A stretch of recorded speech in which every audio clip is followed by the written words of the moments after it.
أما بعد فأعوذ بالله من الشيطان الرجيم بسم الله الرحمن الرحيم قال الله سبحانه وتعالى لقد من الله على المؤمنين إذ بعث فيهم رسولا من أنفسهم يتلو عليهم آياته ويزكيهم ويعلمهم الكتاب والحكمة وإن كانوا من قبل لفي ضلال مبين صدق الله العظيم. درود شریف پڑھیے. اللهم صل على محمد وعلى آل محمد كما صليت على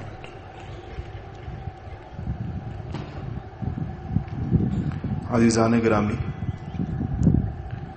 کل فجر کی نماز کے بعد جو بات ہوئی اس میں بہت ہی اہم بات تھی. روز ہی اہم بات ہوتی ہے، لیکن اس میں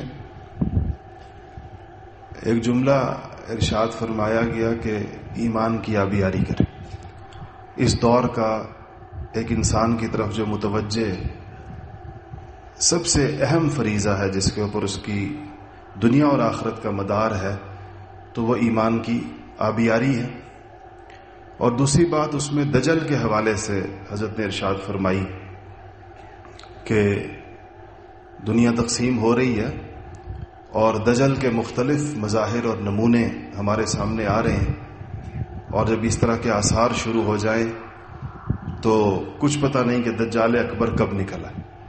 اس میں ظاہر ہے کہ انسانوں کو کسی بچانے والی جو چیز اللہ تعالیٰ کے فضل و کرم سے اسباب کے درجے میں جو ہوگی وہ دینی محنتیں اور دینی ماحول ہوں گے جس کے ساتھ لوگ جڑیں گے، اور وہ ان کے لیے ایک حفاظت کا باعث بنیں گے. جس طرح ان جھٹپٹوں میں بھی آپ نے اندازہ لگا لیا اور دیکھ لیا کہ جو ساتھی دینی ماحول کے ساتھ پورے اخلاص کے ساتھ اور پوری یکسوئی کے ساتھ وابستہ تھے، اللہ جل شانہ نے وہ دنیا میں جہاں پر بھی تھے ان کی حفاظت فرمائی، اور وہ اس دجل کے ان جھٹکوں کا اور ان جو جھونکے تھے اس کا شکار نہیں ہوا. اس پر خیال یہ تھا کہ چونکہ صبح بہت مختصر بات ہوتی ہے تو اس کی تھوڑی تفصیل اسرار العروج میں لکھی ہوئی ہے، اور اسی بات کی جو بات ہوئی تو میرا دل چاہ رہا تھا آج کہ اس کو میں اسرار العروج سے آپ کو پڑھ کے سناؤں، تاکہ جنہوں نے بات بار بار سنی ہے ان کے لیے تو مختصر بھی کافی ہوتی ہے، لیکن ہمارے بہت سارا مجمع ایسا ہے جو پہلی دفعہ آیا ہوتا ہے اور وہ پہلی دفعہ یہ باتیں سن رہا ہوتا ہے، تو ان کے لیے اختصار کافی نہیں ہوتا، انہیں پوری بات سمجھ نہیں آئی ہوتی. ان کے لیے ضروری ہے جو پہلی دفعہ خاص طور پر سن رہے ہیں کہ ان کو ذرا بات صحیح طریقے کے ساتھ سمجھ میں آئے پوری. وہ یہ اسرار العروج ایک کتاب ہے، آپ حضرات نے دیکھی ہوگی، میرے ہاتھ میں ہے.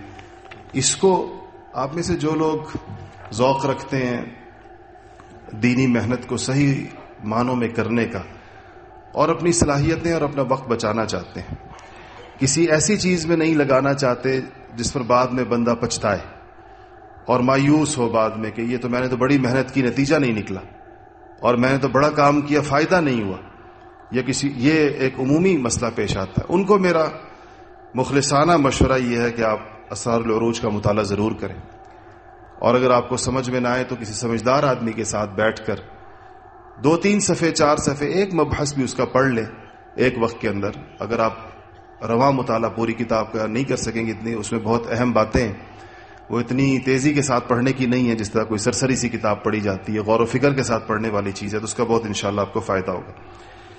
یہاں اس کی جو چیز پیش نظر تھی کہ اس ایمانی محنت کا ظاہر بات ہے، جب ہم کہتے ہیں کہ ایمان کی آبیاری کرے اور اپنے ایمان کو مضبوط کرے، تو ایمان کو مضبوط کرنے کے لیے ایمانی تحریکوں کی ضرورت ہوتی ہے، ایمانی ماحول کی ضرورت ہوتی ہے. ہم جب لفظ تحریک کہتے ہیں، یاد رکھیے گا، تو ہماری مراد تنظیم یا پارٹی نہیں ہوتی.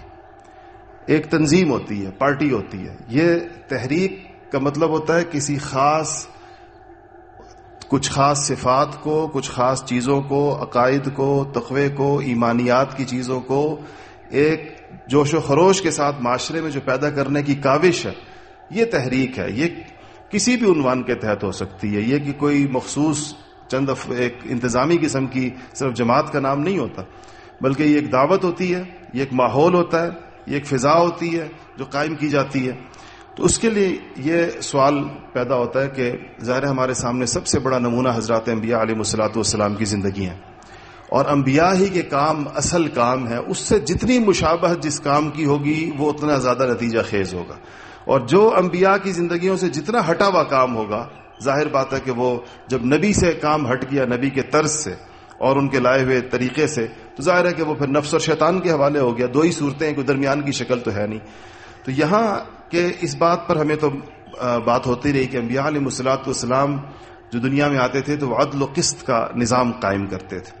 اور کیسے قائم کرتے تھے؟ جو چیز ہمارا مقصود ہے کہ انبیاء عدل و قسط کا نظام کیسے قائم کرتے تھے اور اپنی تربیت اور اصلاح کا آغاز کیسے کرتے تھے، اس پر یہ سوال کا جواب دیا گیا ہے. یہ جو صفحہ نمبر 67 پر میں اس کو پڑھتا ہوں آپ کے سامنے تاکہ پوری بات آ جائے کہ اب سوال یہ ہے کہ انبیاء اپنی دعوت کا آغاز کس چیز سے کرتے تھے.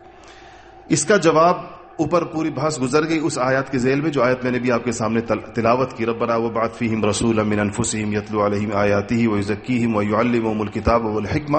یہ ساری بحث جو میں آپ کے سامنے پڑھ رہا ہوں یہ تزکیہ کے ذیل کے اندر آئی ہے. اس آیت میں چونکہ تزکیہ کا ذکر ہے تو تزکیہ کی ترتیب کیا ہوگی، تزکیہ کے نتائج کیا ہوں گے، تزکیہ کے ثمرات کیا ہوں گے، تزکیہ کے تقاضے کیا ہونے چاہیے، تزکیہ کے فوائد کیا ہوں گے، تزکیہ ضروری کیوں ہے، یہ ساری بات چیت یہاں پر بہت تفصیل کے ساتھ موجود ہے.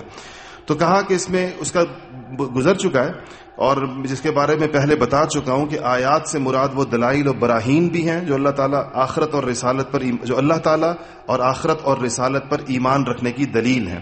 اور یہ دلائل و نشانیاں قرآن مجید کی صریح آیتوں میں بکثرت موجود ہیں اور اشاروں میں بھی ہیں. چنانچہ سب سے پہلے انبیاء علیہ الصلوۃ والسلام لوگوں کے سامنے ان کی آخرت کے مسئلے کو رکھتے تھے اور اس عظیم حادثے سے ان کو خبردار کرتے تھے اور لوگوں کو بتاتے تھے کہ خوف و امید اور مشکلات و حوائج کا مرکز صرف ایک اللہ تعالیٰ کو بناؤ. یہ انبیاء کی دعوت کی بنیاد ہوتی تھی. آپ سارا دن یہاں اسی بات کو سنتے ہیں اور بار بار اور ہر ایک سے سنتے ہیں کہ اپنی خوف اور امید اور اپنی مشکلات اور حوائج کا مرکز صرف ایک اللہ تعالیٰ کی ذات کو بنا. یہاں جب ہمیں بارش کا مسئلہ پیش آتا ہے تو آپ سب کو کہاں دوڑاتے ہیں؟ کس کی طرف؟ کہ جائیں دعا کے لیے بیٹھیں اور یہ دعا کریں، اور آپ سب لوگ کرتے ہیں. اللہ تعالیٰ کا فضل بھی پھر اپنی آنکھوں سے دیکھتے ہیں الحمدللہ. تو یہ انبیاء علیہ الصلوۃ والسلام کا طریقہ تھا کہ وہ لوگوں کو خوف اور امید اور مشکلات و حوائج میں کا مرکز صرف ایک اللہ کو بناؤ، صرف اس کے احکامات کی اطاعت اور بندگی کرو تو آخرت میں فلاح پاؤ گے. انبیاء ایسے مسائل نہیں چھیڑتے تھے جن کی وجہ سے لوگ اللہ تعالیٰ اور آخرت کی بجائے دنیا پرستی کا شکار ہو جائے. کتنی اہم بات. حضرات انبیاء کبھی ایسے مسائل نہیں چھیڑتے تھے جس کی وجہ سے لوگ اللہ تعالیٰ اور آخرت کی بجائے دنیا سے چپک جائیں. وہ غریبوں اور مسکینوں کے حقوق متعین کرتے تھے، ان کے حقوق دینے اور دلانے کی ترغیب دیتے تھے، مگر روٹی کپڑا مکان کے نام پر لوگوں کو اٹھانے والے نہیں تھے کہ اے لوگوں میرا ساتھ دو، میں تمہارے لیے روٹی کپڑے کا بندوبست کروں گا.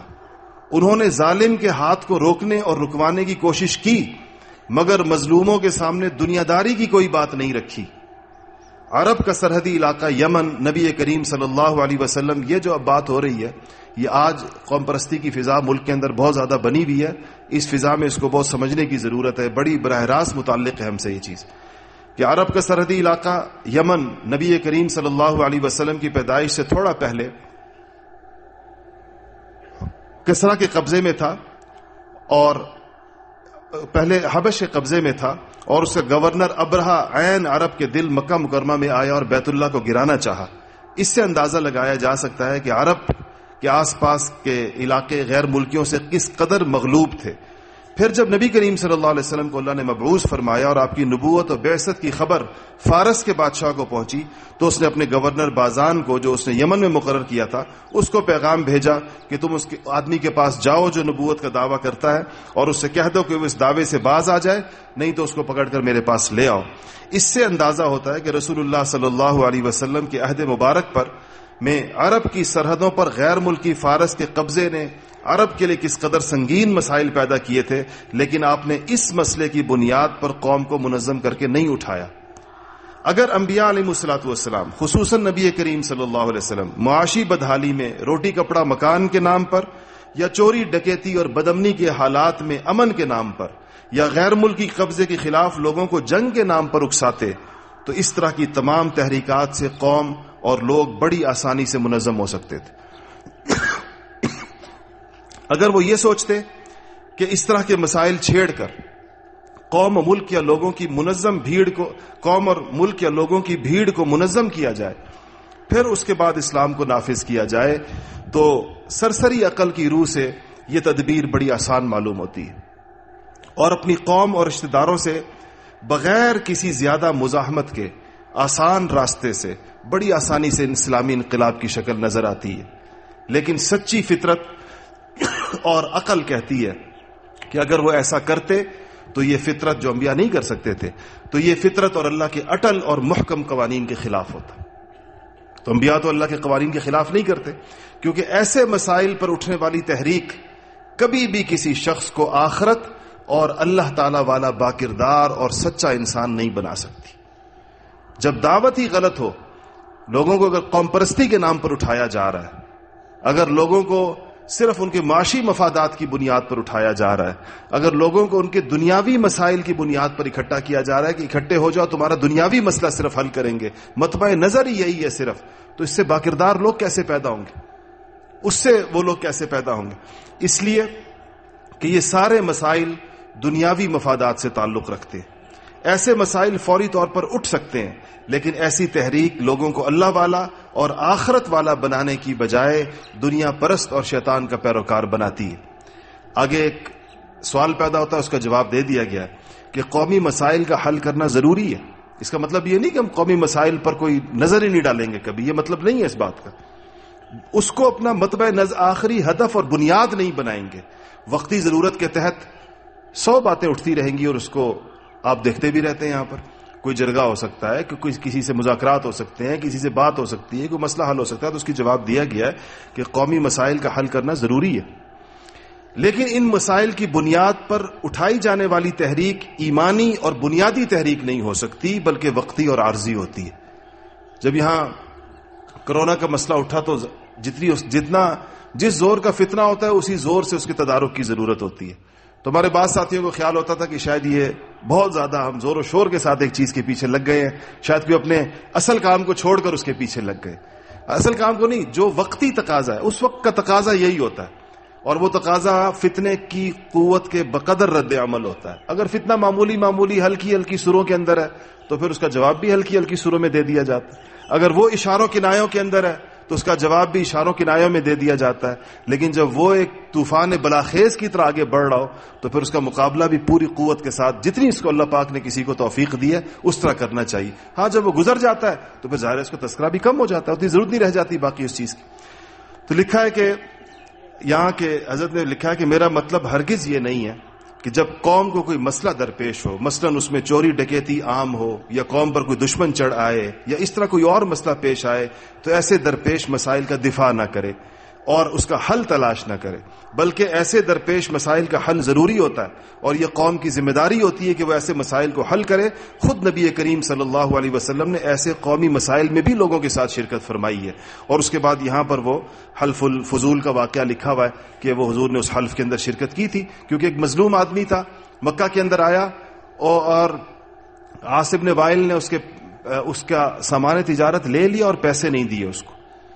نبی کریم صلی اللہ علیہ وسلم کے چچا زبیر کھڑے ہو گئے کہ اس مظلوم نے ایک آواز دی جبل قبیس کے اوپر چڑھ کے، اس نے کہا اس پورے مکہ کے اندر کوئی ایسا حق پرست نہیں ہے جو مجھ مظلوم مسافر تاجر کو اس کا حق ایک طاقتور سردار سے دلوا دے، کہ عاص بن وائل تو سردار ہے مکہ مکرمہ کا، اور اس نے میرے پیسے دبا لیے، میں ایک مسافر تاجر ہوں، دور سے آیا ہوں، میرا نہ یہاں قبیلہ ہے نہ میرا کوئی جاننے والا ہے، لیکن میرا حق اس کے پاس ہے، تو کوئی ایسا نہیں ہے جو مجھے میرا حق دلوا دے۔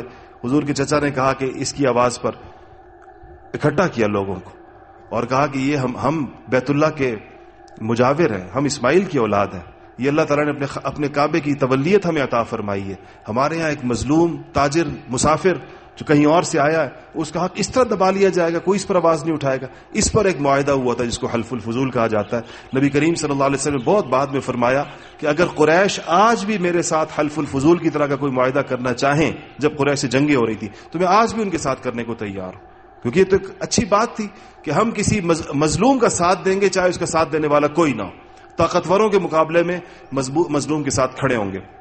تو یہ قومی مسئلے ہیں، اس پہ بھی نبی کریم صلی اللہ علیہ وسلم سے یہ ثابت ہے۔ اس کے بعد لکھا ہے کہ انبیاء علیہ الصلوۃ والسلام کی تحریک کی بنیاد کیا ہوتی ہے۔ اب ہم پہلے اس بات کو لیتے ہیں کہ انبیاء کس طرح لوگوں کی اصلاح و تربیت کرتے تھے اور ان کو کس طرح عدل و قسط پر لاتے تھے اور اس کام کا آغاز کس چیز سے کرتے تھے۔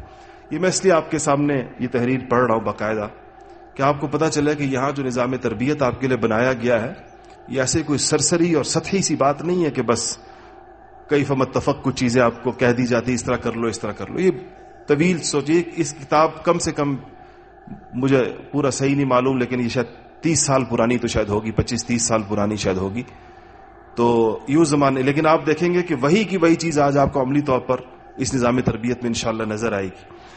انبیاء علیہ الصلوۃ والسلام کی تحریک کی بنیاد یہ ہوتی تھی کہ انفرادی اور اجتماعی طور پر عدل و قسط کی راہ پر لوگ قائم رہیں تاکہ اس پر چل کر لوگ اپنے انسانی منزل مقصود یعنی آخرت کی دائمی زندگی میں کامیاب ہو جائیں۔ اس لیے وہ سب سے پہلے لوگوں کی فکر اور خیال کو عدل و قسط کی راہ پر لا کر ان کے عقائد کو درست کرنے کی کوشش کرتے تھے۔ یہ کتاب العقائد، اس کی تفصیلات یا ہمارے چلے میں عقائد کے اوپر گفتگو، پھر اس کی تلخیصات، یہ سب اسی لیے ہے کہ انبیاء علیہ الصلوۃ والسلام کی محنت کی پہلی چیز یہی ہوتی تھی، لوگ اس کے اوپر لاتے تھے اور یہی عقائد ان کے اندر انقلاب لاتے اور وہ لوگوں کو بتاتے انبیاء علیہ الصلوۃ والسلام کہ یہ دنیا، یہ آسمان اور زمین اور اس کے درمیان جتنی چیزیں تمہارے لیے بنائی گئی ہیں اور ہوا کے بغیر تم زندہ نہیں رہ سکتے تھے، سورج و چاند کے بغیر تمہارا وجود نہیں تھا، پانی نہ رہے تو زمین پر انسان کا نام و نشان مٹ جائے گا، غرض دنیا کی تمام چیزوں سے تم بالواسطہ یا بلا واسطہ فائدہ اٹھاتے ہو اور یہ سب کچھ تمہاری نظروں کے سامنے ہے۔ پھر تم جب اس دنیا میں آئے تو تم نے اس نظام کائنات کو بنایا پایا، اللہ تعالیٰ نے سارا کا سارا تمہارے لیے بنایا۔ یہ اس کی تفصیل یہاں پر ہے کہ انبیاء علیہ الصلوۃ والسلام پہ اس کے پورے نکات ہیں کہ انبیاء علیہ الصلوۃ والسلام کس طرح بتاتے تھے۔ تو اس کا خلاصہ یہ ہوا کہ حضرات انبیاء اپنی دعوت کا آغاز عدل و قسط پر مبنی عقائد اور حقائق سے کر لیتے اور لوگوں کے سامنے توحید اور آخرت کے تقاضوں کو رکھتے اور زندگی گزارنے کا واحد طریقہ وحی اور رسالت کو قرار دیتے تھے۔ ان عقائد کو عقلی، فطری، تاریخی ہر قسم کے دلائل اور براہین سے ثابت کرتے تھے اور لوگوں کو آنے والی زندگی میں کے بارے میں خبردار کرتے تھے اور ان کو خوش فہمیوں، آرزوؤں اور جھوٹی امیدوں کی زندگی سے نکال کر حقیقت پسند بنا دیتے تھے۔ یہ جو صبح فجر کے بعد جو مختصر سی نشست ہوتی ہے، عام طور پر آپ دیکھیں تو وہ معاشرے میں پھیلی ہوئی انہی خوش فہمیوں، آرزوؤں اور ہماری جھوٹی امیدوں کے تدارک پر ہوتا ہے کہ ہم نے بعض چیزوں کو ویسے ہی سمجھا ہوا ہوتا ہے کہ یہ بھی کوئی، اس سے بھی کوئی کام چلے گا، تو ان جھوٹے سکوں سے کسی کو یہ بتا دینا کہ تمہاری ایک بندہ خریداری کے لیے جا رہا ہے بڑے امید کے ساتھ، جیب بھری ہوئی ہے، ڈبڈباتا ہوا جا رہا ہے، اس کا کوئی مخلص اگر اس کو بتا دے کہ تمہاری جیب میں جتنے سکے ہیں سارے کتنے کھوٹے ہیں، سارے کھوٹے ہیں، تو اس کو افسوس تو بہت ہوگا لیکن فائدہ بھی بہت ہوگا۔ وہ جا کر منڈی میں جا کے رسوا نہیں ہوگا۔ آپ کو پتہ ہے جعلی سکہ چلانے کی پر قابل دست اندازی ہے پولیس جرم ہے، پولیس پکڑ لیتی ہے اس کے اوپر۔ تو اگر آپ کسی کو بتا دیں کہ تمہاری جیب میں جو نوٹ کسی نے تم کو دیا ہے یا کہیں سے تم نے لیا ہے یہ چلنے والا نہیں ہے، یہ جھوٹا ہے، یہ جعلی ہے، تو اگرچہ اس کو تھوڑا دکھ تو ہوگا لیکن ہے اس سے مخلصانہ تعلق کا تقاضا یہ ہے کہ اس کو بتا دیا جائے۔ آپ اس کو نہ بتائیں کہ کوئی نہیں بتاتے ناراض ہوگا، پتہ چلے کہ وہ تھانے میں بیٹھا ہوا ہے، اگلے دن اس پر مقدمہ درج ہو گیا، تو آپ اس کو بعد میں بتائیں کہ مجھے پتا تھا لیکن میں نے تمہاری ناراضگی کے خوف سے نہیں بتایا۔ وہ کہے کہ تم سے بڑا بیوقوف کوئی نہیں ہے دنیا کے اندر، میری ناراضگی کی پرواہ تھی، میری رسوائی کی پرواہ نہیں تھی، اس کی تو پرواہ تھی کہ میں ناراض ہو جاؤں گا، اس کی پرواہ نہیں تھی کہ میں رسوا ہو جاؤں گا۔ تو اگر کوئی بندہ کسی کو یہ بات بتاتا ہے، وقتی طور پر ہو سکتا ہے تھوڑی سی تکلیف پہنچے انسان کو، لیکن اس کا فائدہ کتنا بڑا ہوتا ہے اس میں کہ اس کو دنیا اور آخرت کی رسوائیوں سے بچانے کی بات بتائی جا رہی ہے، کتنا بڑا احسان ہے اور ہمیں اس کے اوپر کتنا زیادہ شکر گزار ہونا چاہیے ان لوگوں کا۔ تو کہا کہ یہاں آگے لکھا ہے کہ ان کو وہ انبیاء بیان کرتے تھے، خوش فہمیوں، آرزوؤں اور جھوٹی امیدوں کی زندگی سے نکال کر حقیقت پسند بنا دیتے تھے۔ حقیقت پسندی بہت بڑی نعمت ہے اللہ تعالیٰ کی۔ ان کے خوف اور امید کا مرکز صرف ایک اللہ تعالیٰ بن جاتا تھا۔ لوگوں اور اسباب کا خوف اور امید ان کے دلوں سے نکل جاتا تھا۔ وہ صرف لوگوں اور اسباب سے ڈرنے کی بجائے لوگوں اور اسباب کے خالق کی نافرمانی سے ڈرتے تھے انبیاء کی محنت سے، اور اللہ تعالیٰ سے خیر اور نفع کی امیدیں وابستہ کرتے تھے، اور اللہ تعالیٰ ہی ان کا محبوب حقیقی اور مقصود حقیقی بن جاتا تھا۔ ان کی اللہ کی عظمت ان کے دلوں پر چھا جاتی تھی اور ان کے نزدیک زندگی کا اصل مسئلہ آخرت کا مسئلہ بن جاتا تھا کہ وہ خود بھی آخرت میں اللہ کی گرفت سے بچ جائیں اور اپنے محبوب حقیقی رضامندی حاصل کریں، اور دوسرے انسان بھی اللہ والے اور جنت والے بن جائیں۔ اس طرح وہ جان و مال کے ساتھ پورے کے پورے مکمل طور پر اللہ تعالیٰ اور اس کے احکامات و ہدایات کے حوالے ہو جاتے، اور اس کو اسلام کہا جاتا تھا۔ یہ اسلام کہ انسان مکمل طور پر اللہ تعالیٰ کے حوالے ہو جائے۔ پھر آگے لکھا ہے کہ عاشق اور بندہ اپنے محبوب اور معبود کے رنگ میں بقدر استعداد رنگ جاتا ہے، کیونکہ اللہ صبغۃ اللہ ومن احسن من اللہ صبغہ ونحن له عابدون۔ لکھا کہ قاعدہ ہے کہ ہر عاشق اور بندہ اپنے محبوب اور معبود کے رنگ میں بقدر استعداد رنگ جاتا ہے۔ یہ ایک ایسی کھلی حقیقت ہے جس کا ہر کوئی مشاہدہ کرتا ہے کہ جس سے محبت ہوتی ہے اس کی طرح کی چال ڈھال اور لباس کو اختیار کیا جاتا ہے، بلکہ جن سے زیادہ محبت ہوتی ہے تو رنگ اور صورت بھی ان جیسا ہو جاتا ہے، دیکھنے میں آتا ہے۔ اس طرح جب اللہ تعالیٰ انسان کو اللہ سے محبت ہو جاتی ہے تو وہ اپنی استعداد کے بقدر اللہ تعالیٰ کی صفات کے رنگ میں رنگ جاتا ہے۔ اس خدائی صفات کے رنگ کو ایمانی صفات یا اخلاق سے تعبیر کیا جاتا ہے۔ اس پر پوری کتاب ہے ایمانی صفات کے نام سے 2 جلدوں میں۔ یہ بھی بیچ میں بات دوسری نہ شروع ہو جائے، لیکن یہ ہے کہ اس کتاب کا آپ ضرور مطالعہ کریں، ایمانی صفات کا، اور اس کا مطالعہ اس طرح کریں جیسے کسی اپنے سامنے انسان کوئی آئینہ رکھتا ہے۔ آئینہ شیشے میں انسان اپنی شکل دیکھتا ہے تو اس کو نظر آتا ہے یہاں داغ لگا ہوا ہے، یہاں سے بال نکلا ہوا ہے، یہاں پر کوئی چیز ہے، تو انسان کو پتہ چل جاتا ہے، تو اپنے آپ کو کہیں باہر نکلنے سے پہلے ٹھیک کر لیتا ہے انسان۔ ایسے ہی جب ایمانی صفات کی ایک ایک وصف کو، صداقت کو پڑھیں، جیسے آئینہ دیکھ رہا ہوتا ہے، اور اپنی طبیعت کو دیکھیں کہ میری سچائی کتنی، اس میں کتنی جگہوں کے اوپر میری طبیعت، میرے اخلاق، میرا مزاج اور میرا طرز عمل اس کے ساتھ موافق ہے، تو انسان پورا باب پڑھنے کے بعد پتہ چلے گا کہ میں 10% سچا ہوں، 90% جھوٹا ہوں۔ حالانکہ اس سے پہلے انسان اپنے آپ کو اصدق الصادقین سمجھ رہا ہوتا ہے کہ مجھ سے زیادہ سچا کوئی نہیں، تو لیکن اس کو اندازہ ہو جاتا ہے۔ تو اس کا یہ ایمانی صفات نتیجہ ہے، یعنی اس کا یہ رنگ ہے ایمان کا جو انسان پر اس شکل کے اندر آتا ہے۔ صبغۃ اللہ ومن احسن من اللہ صبغہ ونحن له عابدون۔ اس کے بعد لکھا ہے کہ ایمان انسان کے دل کے اندر خشیت الہی پیدا کرتا ہے۔ یہ دوسرا اس کا نتیجہ ہوگا کہ اللہ تعالیٰ پر ایمان، اس پر بھروسہ اور فکر آخرت کا پہلا اثر یہ ہوتا ہے کہ یہ انسان کے دل کو اللہ تعالیٰ کی عظمت و محبت سے بھر دیتی ہے۔ اللہ تعالیٰ کی عظمت، بڑائی اور اس کی جنت کی محبت جس دل میں اتر جاتی ہے تو پھر اس کا لازمی نتیجہ یہ ہوتا ہے کہ اس دل میں اللہ تعالیٰ کی خشیت، انتہائی عاجزی اور اس کی یاد سما جاتی ہے۔ یاد الہی خشیت کے اظہار، اب یہ بات سمجھیے گا، یاد الہی اور خشیت کے اظہار اور بروئے کار لانے کے لیے نماز امتوں پر فرض ہو جاتی ہے، اور یہ نماز اس خشیت و خشوع، عاجزی اور یاد الہی کی قولی اور عملی صورت ہے جو اس خشیت اور یاد الہی کی حفاظت بھی کرتی ہے اور اس کو بڑھاتی بھی ہے۔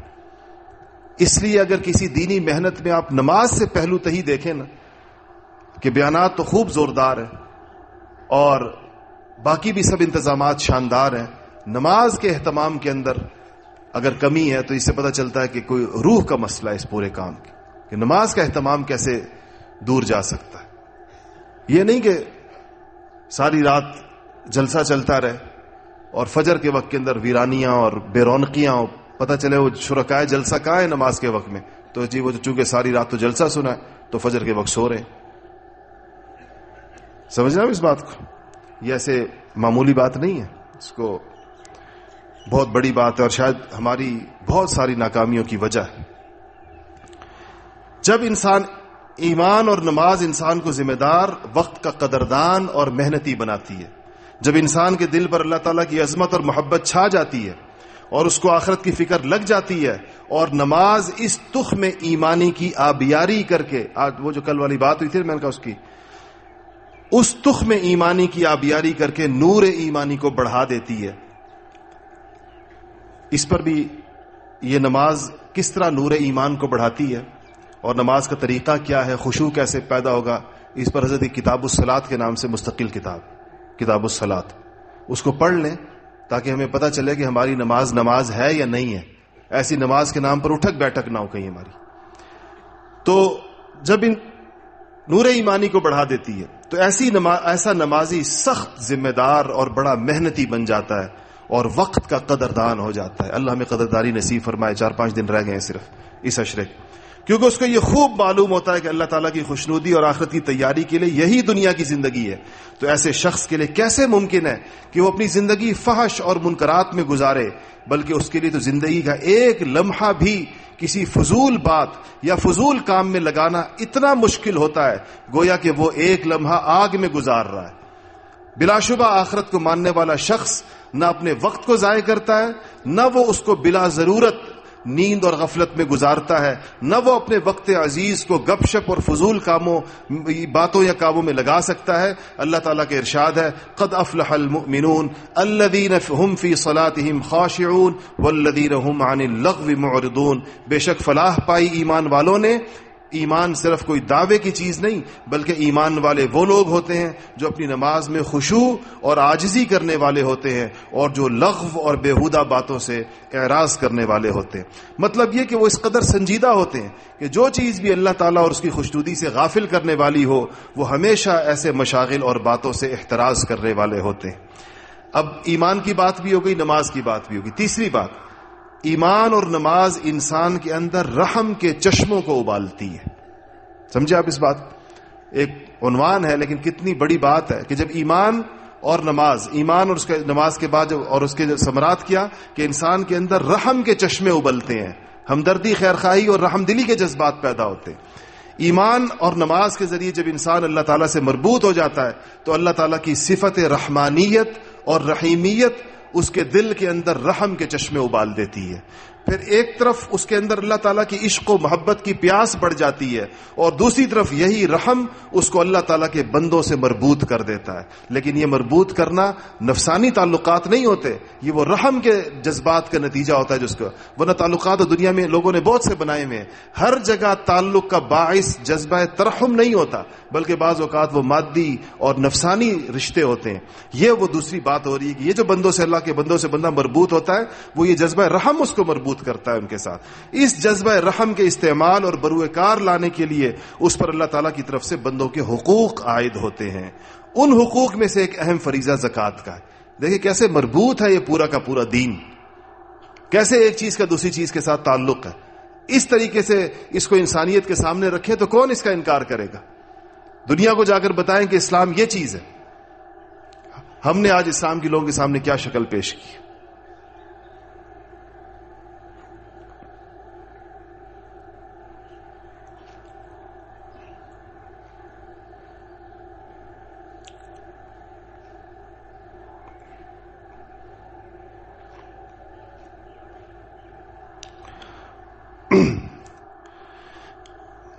ان حقوق میں سے ایک اہم فریضہ زکوٰۃ ہے، جس کی بنیاد پر رحم ہوتا ہے. زکوٰۃ کی بنیاد پر اگر زکوٰۃ کے اندر رحم کی روح نہ ہو تو وہ زکوٰۃ نہیں بلکہ صرف ایک نمائشی رسم یا ٹیکس بن جاتا ہے. جس انسان کو یہ روح کے ساتھ ہوگا وہ کیسے غریب کو ڈھونڈے گا، وہ کیسے مسکین تک پہنچے گا، وہ کیسے ناداروں تک اس کی کتنی قد و کاوش کرے گا. وہ کوئی نمود و نمائش والا آدمی تو نہیں کہ اس نے زکوٰۃ دیتے ہوئے صرف تصویریں کھنچوانی ہیں اور اس نے ویڈیو بنوانی ہے اور لوگوں کو بتانا ہے کہ میں بڑا سخی ہوں. اس کے دل کے اندر تو لوگوں کی ضروریات اور لوگوں کی احتیاج کی وجہ سے اس کا دل روتا ہے اس کی وجہ سے، اور وہ ایک ضرورت مند تک اس کا کھانا پہنچانے کے لیے اور ایک بے پردہ تک اس کا کپڑا پہنچانے کے لیے اس کی کیا کیفیت ہوگی اس انسان کی، اور وہ کیسے معاشرے کو ان لوگوں تک چیز پہنچے گی، اور کیسے وہ عدل و قسط والے معاشرے کی جو بات ہو رہی ہے وہ قائم ہوگا. ایک ایک چیز کیسے اس کو قائم کرنے والی ہے. اس جذبہ رحم سے انسان دوسرے لوگوں کے معاملات میں پھر عدل کرتا ہے. یہی جذبہ رحم انسان کو عدل کے اوپر کھڑا کرتا ہے، اور یہ وہ عدل ہے جو اللہ جل شانہ کو غیر مسلموں کے ساتھ بھی مطلوب ہے، مسلمانوں سے. خیبر کے یہودیوں نے نبی کریم صلی اللہ علیہ وسلم سے کہا تھا کہ آپ تو مدینہ تشریف لے جائیں گے، زمینیں آپ کی ہیں، مالک آپ لوگ ہیں، ہمیں اس کے اوپر محنت کے طور پر چھوڑ دیں، ہم محنت کریں گے، آدھی آمدن آپ کی آدھی ہماری. اسی کو فقہا نے پھر مخابرہ لفظ نکالا ہے، اسی سے خیبر سے نکلا ہے مخابرہ. یہ زمینوں کی اس طرح کی تقسیم کے مالک ایک ہو، محنت دوسرے کی، اور آمدن آدھی آدھی ہو جائے. تو پھر حضور صلی اللہ علیہ وسلم ایک صحابی کو بھیجتے تھے جب فصل اترتی تھی کہ جاؤ فصل کے 2 حصے کرو، اپنا حصہ لے آؤ اور آدھا حصہ یہودیوں کا ان کو دے دو. تو صحابی 2 حصے کرتے تھے. 2 حصے کرنے کے بعد یہودیوں سے کہتے تھے جو حصہ تم نے لینا لے لو، دوسرا ہمارا ہے. تو وہ کہتے تھے کہ تم عجیب عادل لوگ ہو، تم تو حکمران ہو، اگر تم پہلے لے لے تو ہم تمہیں کون سا روک سکتے ہیں؟ اگر تم کہو یہ ہمارا ہے دوسرا تمہارا ہے تو ہم کیا کر سکتے ہیں؟ ہمیں اختیار دیتے ہو کہ تم لے لو. اس صحابی نے کہا میں تمہیں ایک بات بتاؤں یہودیو، تم روئے زمین پر میرے نزدیک مبغوض ترین لوگ، تم سے زیادہ نفرت مجھے کس سے نہیں ہے. تم نے انبیاء قتل کیے اور تم نے وہ جو قرآن میں یہودیوں پر اس کو آیتیں پڑھی. کہا لیکن تم سے میرا یہ شدید ترین بغض بھی مجھے تم سے عدل کے خلاف پر مجبور نہیں کر سکتا. عدل کے خلاف نہیں کروں گا، رسول اللہ کی تعلیم نہیں. چھپائی نہیں اپنی کیفیت کہ نہیں تم بڑے اچھے لوگ ہو اور مجھے بہت زیادہ پسند ہو، یہ نہیں کہا. یہ منافقانہ سیاسی باتیں نہیں کرتے تھے صحابہ. کہا تم سے زیادہ مبغوض روئے زمین پر کوئی نہیں ہے میرے نزدیک، کہ تم نے انبیاء قتل کی ہیں اور تم نے جو ہے وہ اللہ تعالیٰ پر تہمتیں لگائی ہیں، لیکن یہ بغض میرے دل کا مجھے عدل کے خلاف نہیں چلا سکتا. میں عدل کروں گا تمہارے ساتھ بھی، رسول اللہ کی تعلیم یہی ہے. تو کہا یہ عدل کرتا ہے. اپنے معاملات میں انسان احسان کا رویہ اختیار کرتا ہے اور ہر ذی حق کو اپنا حق حسن و خوبی کے ساتھ ادا کرنے کا اہتمام کرتا ہے، اور اس کے لیے ایسا انتظام بھی کرتا ہے کہ کوئی کسی کا حق غصب نہ کر سکے. یہ نظام بھی کرتا ہے. ظالم کا بھی ہاتھ روکتا ہے جہاں تک اس کا بس چلتا ہے، اور ایسا نظام بھی بناتا ہے جس کے اندر ظالم کو اس طرح لوگوں کی زندگیاں تاخت و تاراج کرنے کے مواقع نہ ملے.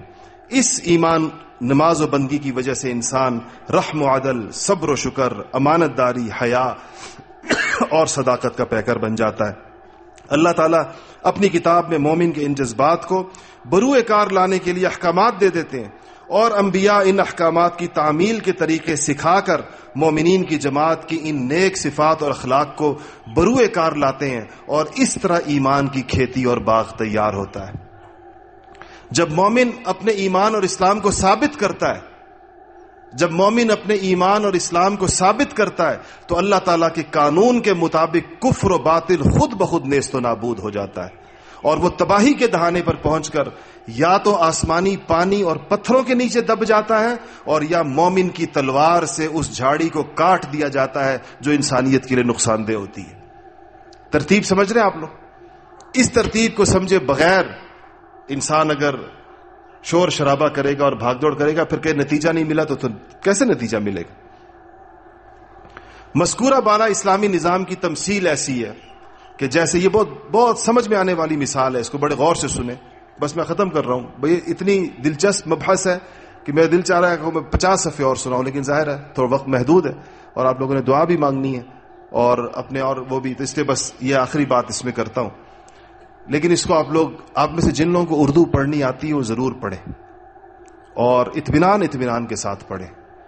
5 صفحات پڑھیں، غور کریں، جو جگہ سمجھ نہیں آئی پھر سے پڑھیں، لیکن اس سے دماغی سانچہ سیدھا ہو جائے گا انشاءاللہ.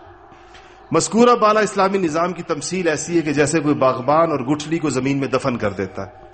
اگر گٹھلی صحیح اور تندرست ہو تو اس میں کوئی بیماری اور خرابی نہ ہو تو اس کے اندر انقلاب آ جاتا ہے اور پھٹ جاتی ہے، پھول کر دانہ پھٹ جاتا ہے. باغبان اگر اس کو پانی اور کھاد وغیرہ جیسی چیزیں جو اس کے لیے موزوں غذا اگر نہ ڈالے تو گٹھلی ضائع ہو جاتی ہے. اسی طرح اگر ایمان کے بعد، سن لیں اس بات کو، اسی طرح اگر ایمان کے بعد خشوع والی نماز نہ ہو، روزہ اور ذکر اذکار نہ ہو تو ایمان کی کھیتی خشک ہو کر تباہی کے دہانے پر پہنچ جاتی ہے. ایمان کی آبیاری کی بات آئی، میں اصل میں اس جملے سے یہ سارا نکالا. میرے دل میں آیا کہ اتنی سارے مسئلے کا حل حضرت نے فرمایا کہ ایمان کی آبیاری کرو، تو میرا دل چاہتا کہ سب کو پتہ چلے کہ کیسے کرے. تو اس پر چونکہ یہاں تفصیل موجود تھی، تو اگر ایمان کے بعد خشوع والی نماز نہ ہو، روزہ اور ذکر اذکار، روح والے روزہ ذکر اور اذکار نہ ہو تو ایمان کی کھیتی خشک ہو کر تباہی کے دہانے پر لگ جاتی ہے. اس کا مطلب ہے کہ اگر پر روح اعمال ہم نہیں کر رہے تو ہم سب کا ایمان خطرے کے اندر. جیسے کہ اس گٹھلی کو جو زمین میں دبوئی گئی ہے، اگر اس کو پانی اور کھاد اور موافق چیزیں نہیں مل رہی تو اس کا وجود خطرے کے اندر. پھر درخت کے لیے صرف پانی اور مناسب خوراک کافی نہیں ہے، بلکہ اس کی نشو و نما کے لیے ضروری ہوتا ہے کہ اگر اس درخت کے آس پاس کوئی بوٹی ایسی ہو جو اس کو نقصان پہنچاتی ہے تو اس کو دور کیا جائے، بری صحبت سے دور کیا جائے. پودوں کو بھی بری صحبت سے ہٹانا پڑتا ہے. یہ کانٹے کی صحبت بری ہوتی ہے اس کے لیے، یہ گوڈی سی لکھی جاتی ہے. اگر بری صحبت سے نہ بچایا تو وہ بری چیز اس اچھی چیز کے اوپر کیا آ جائے گی؟ غالب آ جائے گی. آپ نے بویا آم تھا، نکلیں گے کانٹے پھر اس میں سے. تو دور کیا جائے تاکہ وہ ہموار فضا میں ترقی کر سکے. یہ ہموار فضا بنانا کتنا ضروری ہے. یہاں یہ آپ کے لیے ہموار فضا بنائی جاتی ہے. اصل یہاں ایک حساسیت سی ہوتی ہے نا، لوگ قدم کہتے ہیں یہ کام نہ کرے، یہ کام نہ کرے، اس سے ماحول خراب ہوتا ہے، اس سے ماحول خراب ہوتا ہے. یہ اس لیے کہ یہ ایک ہموار فضا ایسی بنانے کی کوشش ہوتی ہے کہ جس میں آپ کا ایمان اور آپ کی عبادات ترقی کریں. تو اگر کوئی چیز بھی اس ترقی کے راستے میں رکاوٹ ہے، بس نعرے لگانا ہے، مروجہ سیاسی باتیں کرنا جس سے آپ کی تشویش پیدا ہو، جس سے آپ کی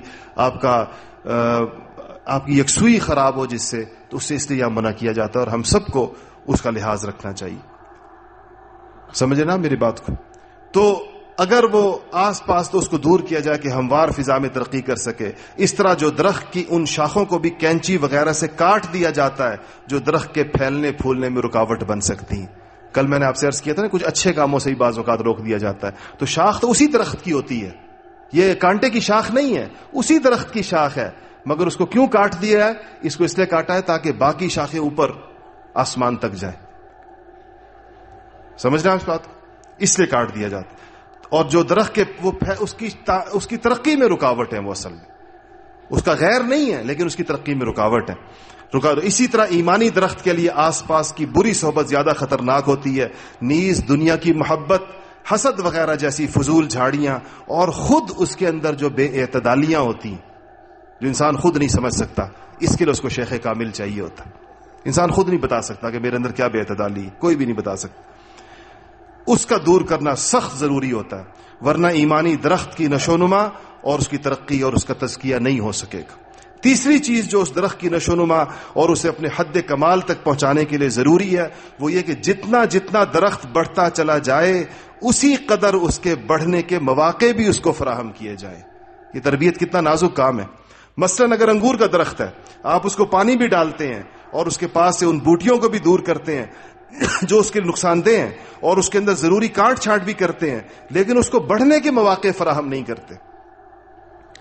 تو اگر بڑھنے، یعنی وہ جو اس کی بیل نے رستہ بناتے ہیں نا اس کی بیل کے لیے وہ شکلیں بناتے ہیں جس کو عربی کے اندر عریش اور مختلف چیزیں کہتے ہیں، وہ چیزیں بنتی ہیں. تو اس کی اندرونی صلاحیتوں کو پروان چڑھانے کے لیے ایسا انتظام نہیں کرتے جس کی وجہ سے وہ شاخیں زمین سے اوپر اٹھائیں، تو ایسے انگور کے درخت سے پھل کھانا ناممکن ہے. ان ساری کوششوں کے باوجود ایسے انگور کا درخت پھل دینے میں ناکام اگر اس کو بڑھنے کے مواقع نہیں دیے. اسی طرح اگر ایمان کے بعد خشوع والی نماز، روزہ اور حج ہو، نیک اخلاق یعنی ایمانی صفات بھی پیدا ہو جائیں، مگر ان اخلاق اور جذبات یا صفات کے لیے عملی نظام موجود نہ ہو، تو وہ صفات اور اخلاق گل سڑ کر بے نتیجہ رہ جائیں گے اور اس ایمانی درخت کی تربیت اور تزکیہ ہرگز نہیں ہو سکے گا. یہ اگلی بات ہے جو اس کے ساتھ جڑی ہوئی ہے کہ اب ان چیزوں کو اپنا مصرف بھی چاہیے جہاں پر اس کا استعمال ہو، تاکہ پوری انسانیت اور خلق خدا کو اس کا فائدہ ہو. تو انبیاء کے انقلاب کے اندر اس قسم کا ایک تسلسل ہوتا ہے. اس طریقے کے ساتھ انسانیت تک اس کی پوری خیر خواہی پہنچتی ہے. آپ سوچیں کہ جب یہ مسلمان اس چیز کے ذمہ دار ہیں اور اس کے ذمہ دار تھے کہ وہ اس چیز کو عملی شکل کے اندر انسانیت کے سامنے رکھیں گے، یہ جب اس عملی شکل میں انسانیت کے سامنے ہوتی تب ان پر حجت تمام ہوگی. کہ آپ کہیں کہ اب دیکھیں یہ لوگ اس سب کو دیکھ کر بھی نہیں مان رہے. آج مجھے دیکھ کر اگر کوئی بندہ اسلام نہیں لاتا تو کیا میں کوئی حجت ہوں اس کے لیے؟ اس اعتبار سے کہ مجھے دیکھے کہے کہ یہ اسلام ہے، اللہ معاف کر دے ہمیں. اس لیے اس پر یہ جو عرض کیا کہ یہاں جس نظام تربیت کی طرف آپ کو دعوت دیتے ہیں اور آپ کو بلاتے ہیں، وہ ہے کہ ان چیزوں کو آپ عملاً سیکھیں. کیا آپ کا خیال ہے کہ یہ عملاً سیکھنے کی چیزیں ہیں یا نہیں ہیں؟ اور اس کے لیے، اس کو سیکھنے کے لیے ایک ماحول درکار ہے یا نہیں ہے؟ تو اس کے لیے کون کون ساتھی انشاءاللہ دل سے پختہ عزم کے ساتھ، صداقت کی بات آپ نے سنی ہے، چلے کی نیت کون کون کرتا ہے انشاءاللہ؟ پکی نیت ہے. ماشاءاللہ جزائے خیر. دعا آخر دعوانا الحمدللہ رب العالمین.